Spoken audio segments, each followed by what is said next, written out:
أشهد أن لا إله إلا الله وحده لا شريك له وأشهد أن محمدا عبده ورسوله أما بعد فأعوذ بالله من الشيطان الرجيم بسم الله الرحمن الرحيم الحمد لله رب العالمين الرحمن الرحيم مالك يوم الدين إياك نعبد وإياك نستعين اهدنا الصراط المستقيم صراط الذين أنعمت عليهم غير المغضوب عليهم ولا الضالين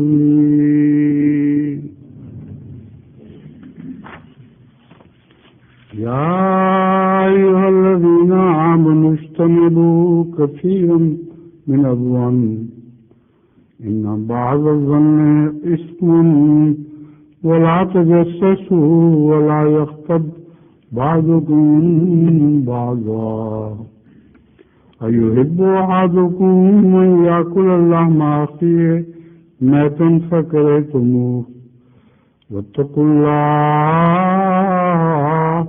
إن الله تواب رحيم سورہ الحجرات آیت 13 اس کا سادہ ترجمہ یہ ہے: اے لوگو جو ایمان لائے ہو، بکثرت ظن سے اجتناب کیا کرو، یقیناً بعض ظن گناہ ہوتے ہیں، اور تجسس نہ کیا کرو، اور تم میں سے کوئی کسی دوسرے کی غیبت نہ کرے۔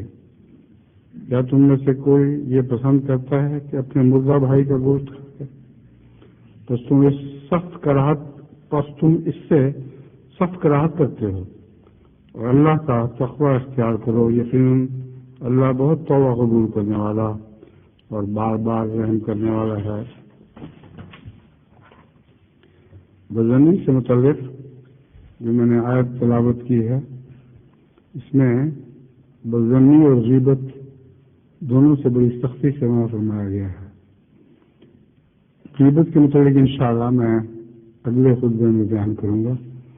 یہ خطبہ بدظنی کے مکروہ پہلوؤں کو بیان کرنے کے لیے وقف ہے۔ سب سے پہلے میں حدیث سے اس آیت کی تصدیق میں، اس کی تائید میں کچھ مضمون پیش کرتا ہوں۔ ایک چھوٹی سی حدیث ہے، حضرت ابو ہریرہ رضی اللہ تعالیٰ عنہ بیان کرتے ہیں کہ رسول اللہ صلی اللہ علیہ وسلم نے فرمایا، حسن ظن ایک حسین عبادت ہے۔ بس اس سے زیادہ خوبصورتی اس نے ظن کی اور کیسے بیان کی جا سکتی ہے کہ یہ ایک حسین عبادت ہے۔ ایک دوسری روایت حضرت ابو ہریرہ رضی اللہ تعالیٰ عنہ سے مروی ہے کہ حضرت صلی اللہ علیہ وآلہ وسلم نے فرمایا، بدظنی سے بچو، کیونکہ بدظنی سخت قسم کا جھوٹ ہے۔ ایک دوسرے کی عیب کی ٹوہ میں نہ رہو، اپنے بھائی کے خلاف تجسس نہ کرو، اچھی چیز ہتھیانے کی حرص نہ کرو، حسد نہ کرو، دشمنی نہ رکھو، بے رخی نہ برتو۔ جس طرح اس نے حکم دیا ہے، اللہ کے بندے اور بھائی بھائی بن کے رہو۔ مسلمان دوسرے مسلمان کے بھائی ہے اور وہ اس پر ظلم نہیں کرتا، اسے رسوا نہیں کرتا، اسے حقیر نہیں جانتا۔ اپنے سینے کی طرف اشارہ کرتے ہوئے آپ صلی اللہ علیہ وسلم نے فرمایا، تقوی یہاں ہے، تقوی یہاں ہے، یعنی مقام تقوی دل ہے۔ صرف یہ مراد نہیں کہ رسول اللہ صلی اللہ علیہ وسلم کے دل میں تقوی ہے، بلکہ یہ اشارہ کرنا مقصود تھا کہ تمہارا تقوی بھی تمہارے دلوں سے تعلق رکھتا ہے۔ ایک انسان کے لیے یہی برائی کافی ہے کہ وہ اپنے مسلمان بھائی کی تحقیر کرے۔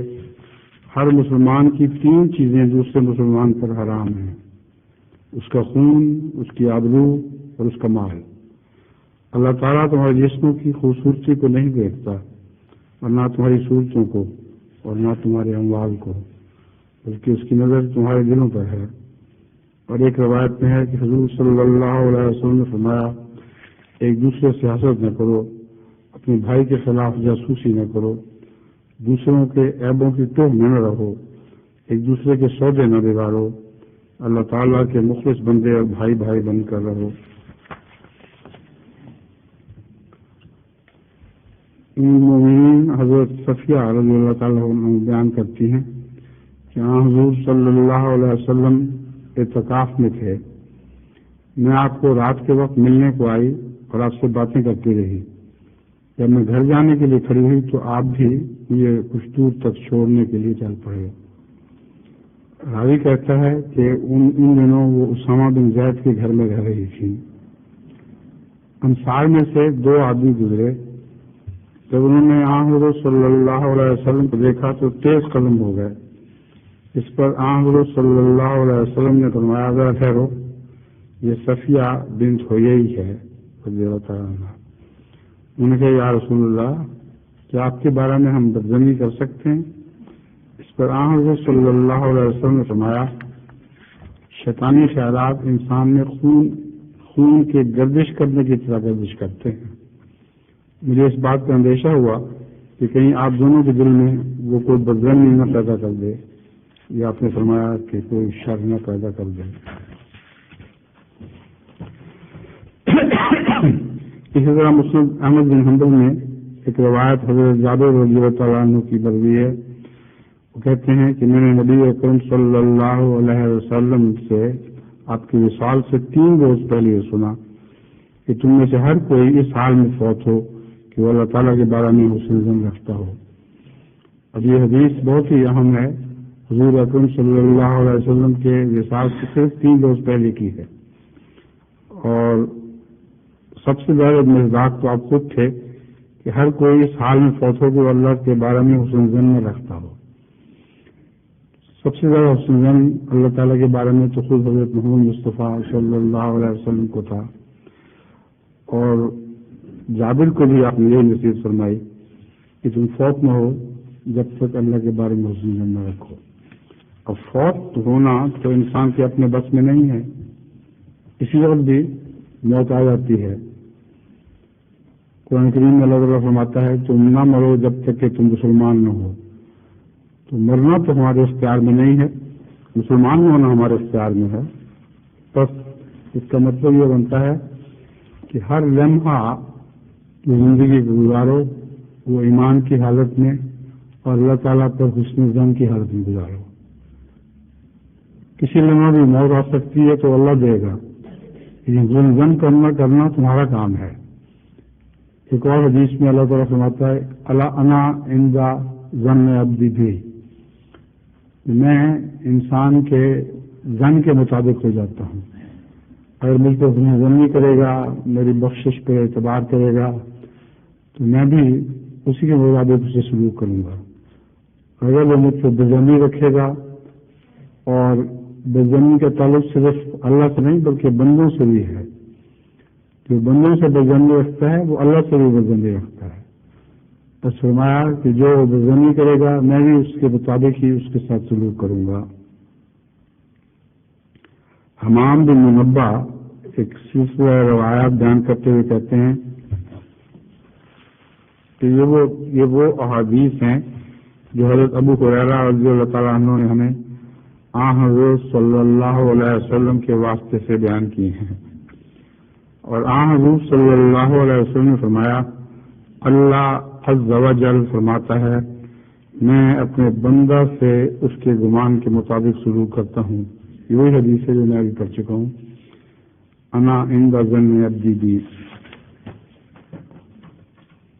ایک روایت بخاری کتاب التوحید میں ہے، حضرت وافرہ بن اسقا رضی اللہ تعالیٰ عنہ سے مروی ہے کہ حضور صلی اللہ علیہ وسلم نے بیان فرمایا کہ اللہ تبارک و تعالیٰ کہتا ہے کہ میں اپنے بندے کے گمان کے مطابق آپ اس پر ظاہر کرتا ہوں، اپنا آپ اس پر ظاہر کرتا ہوں، جیسا چاہے وہ میرے متعلق گمان کر لے۔ میرا اس سے سلوک ویسے ہی ہوگا۔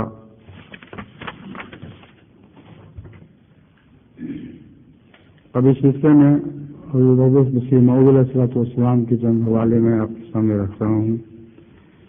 فرماتے ہیں بہت سی بدیاں صرف بدظنی سے ہی پیدا ہو جاتی ہیں۔ ایک بات کسی کی نسبت سنی اور جھٹ یقین کر لیا، یہ بہت بری بات ہے۔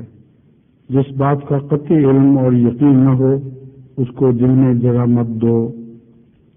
یہ اصل بدظنی کو دور کرنے کے لیے ہے کہ جب تک مشاہدہ اور فیصلہ صحیح نہ کرے، نہ دل میں جگہ دے اور نہ ایسی بات زبان پر لائے، یہ کیسی محکم اور مضبوط بات ہے۔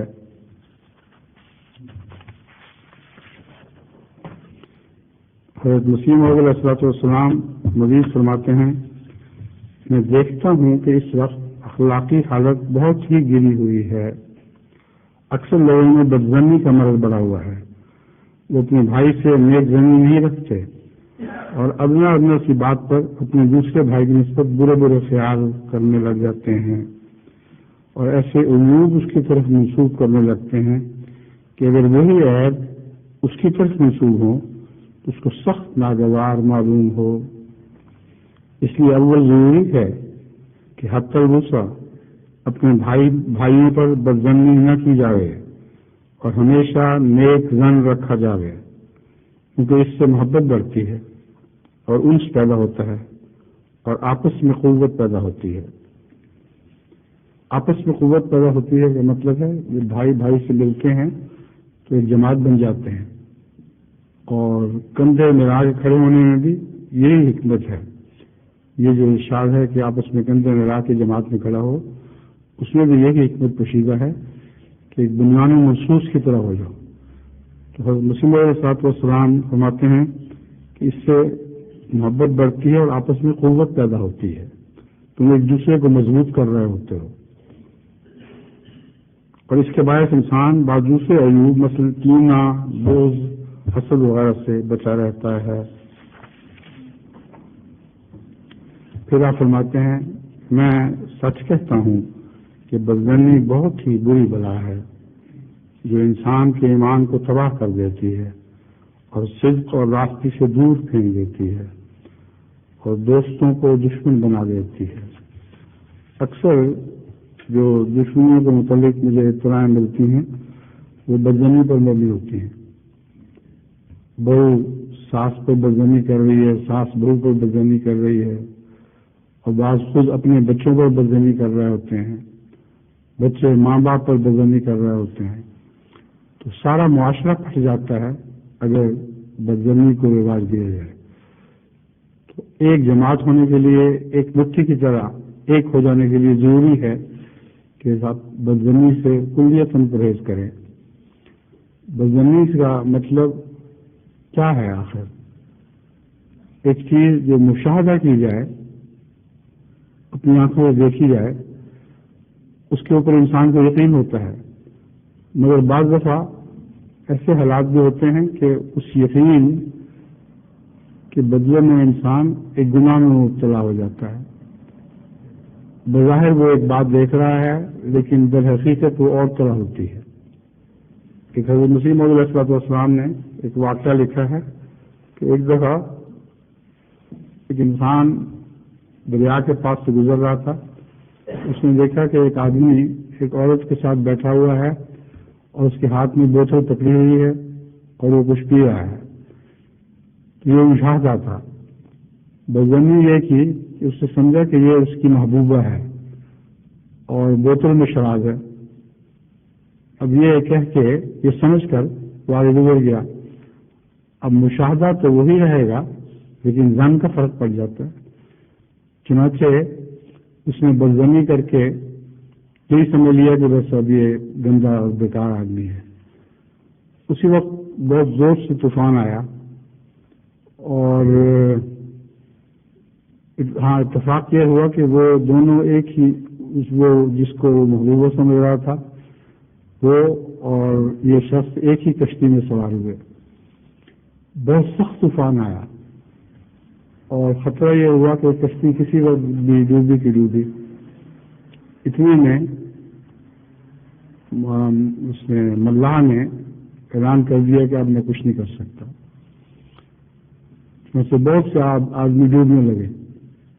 تو جو آدمی جس پر بدظنی کی گئی تھی اس نے چھلانگ لگا کے 6 آدمیوں کو بچا لیا، اور جو 7واں ڈوب رہا تھا بدظنی کرنے والے کو کہا کہ تم اب اس کو بچاؤ، میں بھی دیکھ لیتا ہوں تم کیسے رن کرتے ہو. اور پھر ساتھ ہی بتایا کہ جس کو تم میری محبوبہ سمجھ رہے ہو اس کا پردہ دکھا کے دیکھو، یہ میری ماں ہے اور میں اپنی ماں کے ساتھ بیٹھا ہوا تھا. تو دیکھیں مشاہدہ اور بدظنی میں کتنا فرق پڑ جاتا ہے. بس حضرت مسیح موعود علیہ السلام نے بدظنی کے خلاف بہت کچھ لکھا ہے، اور احادیث اور بھی ہیں جن میں بدظنی سے اس طرح سے روکا گیا ہے. میں مضمون کو چھوٹا کرنے کی خاطر بہت سی احادیث اور اقتباسات کو چھوڑ رہا ہوں. حضرت مسیح موعود علیہ السلام فرماتے ہیں، میں سچ کہتا ہوں کہ بدظنی بہت ہی بری بلا ہے جو انسان کے ایمان کو تباہ کر دیتی ہے اور صدق اور راستے سے دور پھینک دیتی ہے اور دوستوں کو دشمن بنا دیتی ہے.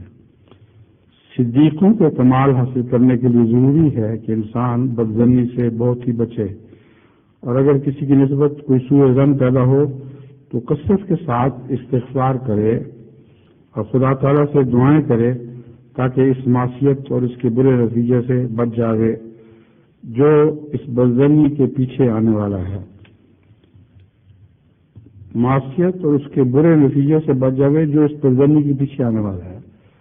بدظنی کے پیچھے اس کا برا نتیجہ ضرور نکلتا ہے، اور انسان کو چاہیے کہ بدظنی کرے ہی نہ، تاکہ نہ کوئی گناہ میں مبتلا ہو نہ اس کا کوئی برا نتیجہ نکلے.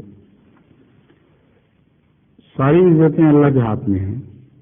دیکھو بہت سے ابرار اخیار دنیا میں گزرے ہیں، اگر وہ دنیا وار ہوتے تو ان کے گزارے ادنا درجہ کے ہوتے، کوئی ان کو پوچھتا بھی نہ، مگر وہ خدا کے لیے ہوئے اور خدا ساری دنیا کو ان کی طرف کھینچ لایا. خدا تعالیٰ پر سچا یقین رکھو اور بدظنی نہ کرو. جب اس کی بدبختی سے خدا پر بدظنی ہوتی ہے تو پھر نہ نماز درست ہوتی ہے، نہ روزہ، نہ صدقات.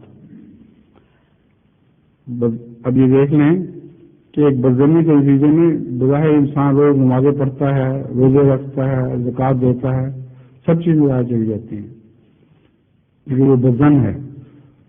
اور جو اللہ کے بندوں کو بدظن ہو، اللہ اس کے اپنے متعلق ظن کو بھی خراب کر دیتا ہے، اور رفتہ رفتہ انسان جنت سے نکل کے جہنم کے دروازے تک پہنچ جاتا ہے. وہ اللہ کا فضل ہی ہے جو اس کو وہاں سے بچا لے اور واپس پھیر دے. فرماتے ہیں نہ روزہ نہ صدقات. بدظنی ایمان کے درخت کو نشو و نما نہیں ہونے دیتی. ایمان کا درخت پلتا ہی نہیں ہے. وہ بڑا ہو تو انسان کے کچھ کام آئے، وہ ایسا ہے جیسے جڑوں میں بیماری لگ گئی ہو. ایمان کا درخت تو یقین سے بڑھتا ہے، اور بدظنی اور یقین میں بہت فرق ہے.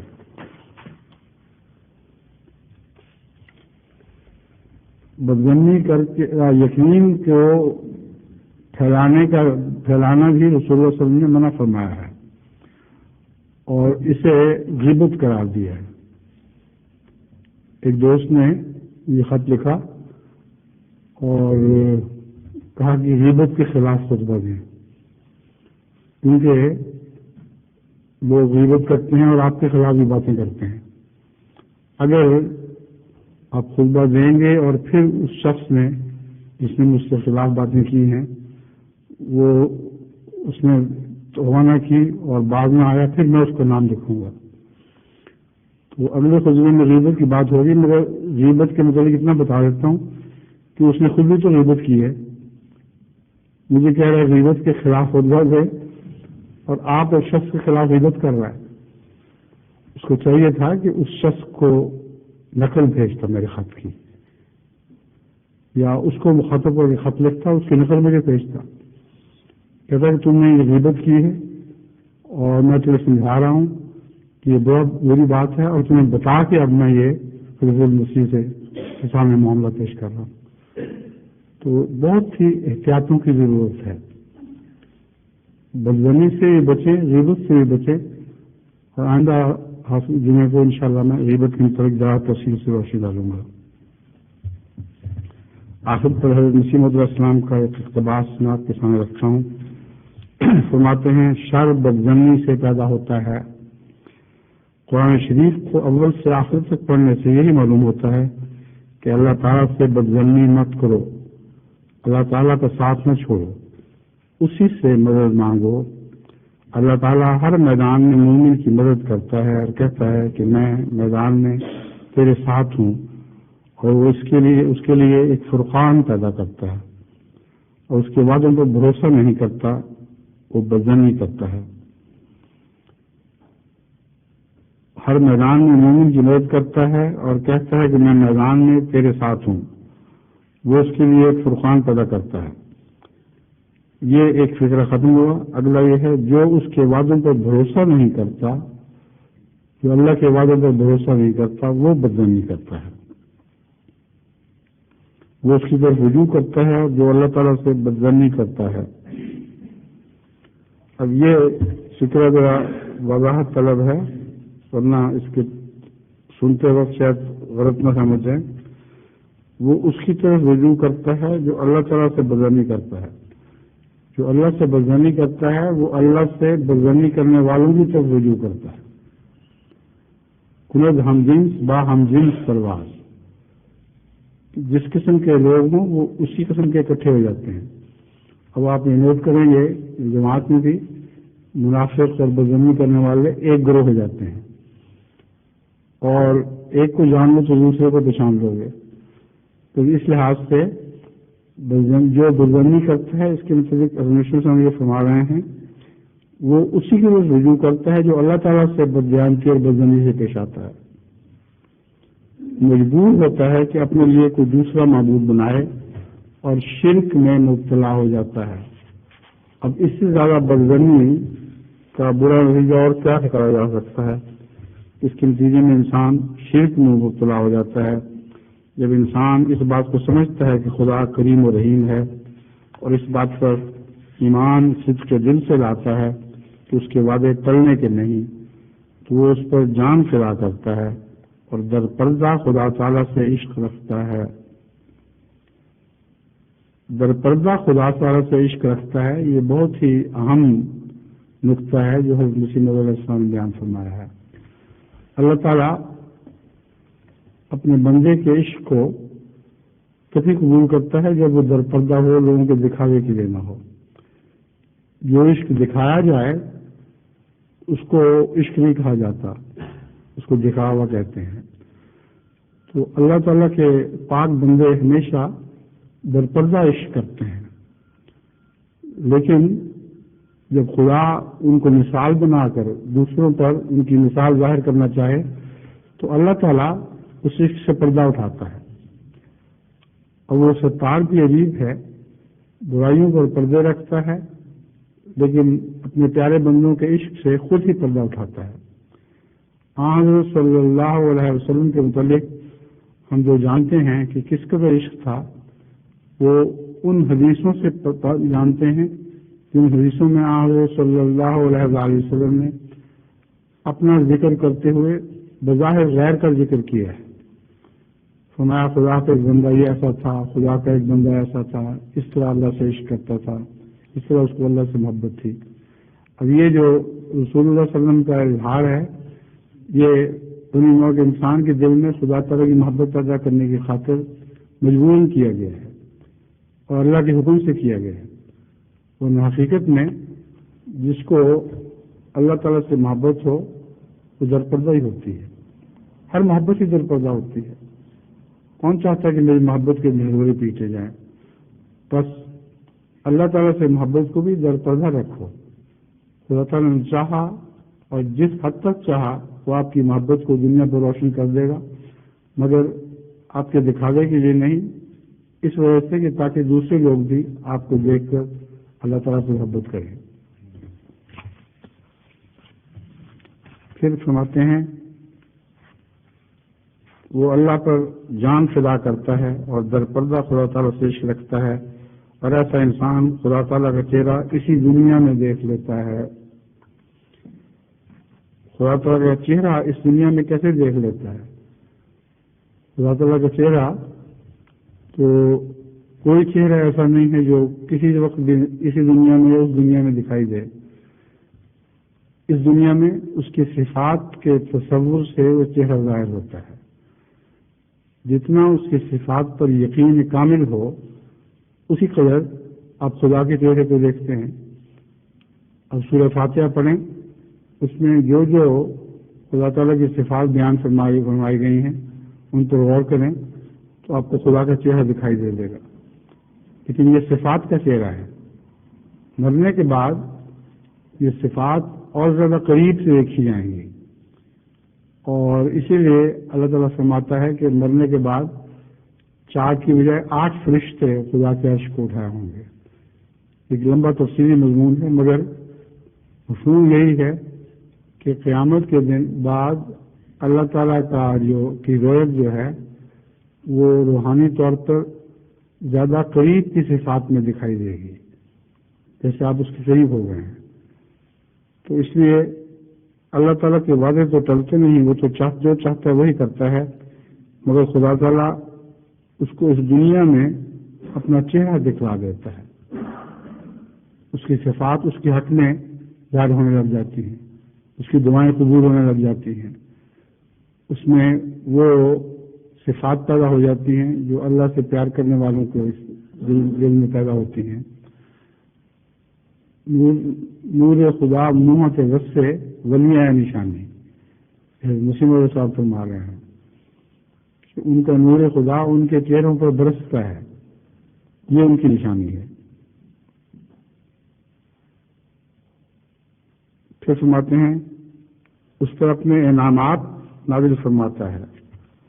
اب انعام سے مراد دراصل بنیادی طور پر وہی ہے، ویسے بھی اللہ کے بہت سے انعام ہوتے ہیں، لیکن قرآن کریم سے پتہ چلتا ہے کہ سچا اور حقیقی انعام وہی کی صورت میں نازل ہوتا ہے۔ اس کو تذکرہ سے فرمایا اور اس کو تسلی بخشتا ہے۔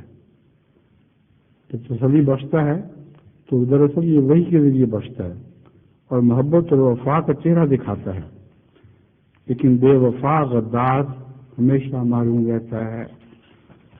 تو ہمیں دعا کرنی چاہیے کہ اللہ تعالیٰ جماعت احمدیہ میں کوئی بے وفا غدار نہ پیدا کرے۔ ان تمام نصیحتوں پر عمل کریں تو انشاءاللہ آپ بھی خدا کا چہرہ دیکھ سکیں گے۔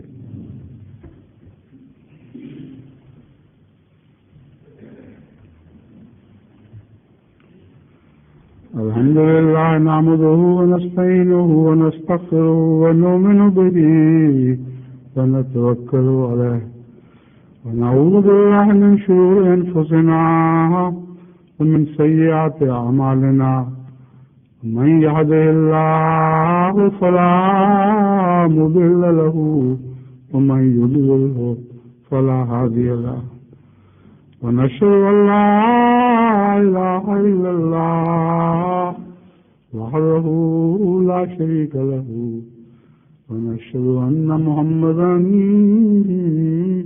عبده ورسوله ان الله يأمر بالعدل والإحسان وإيتاء ذي القربى وينهى عن الفحشاء والمنكر والبغي يعظكم لعلكم تذكرون اذكروا الله يذكركم وادعوه يستجب لكم ولذكر الله أكبر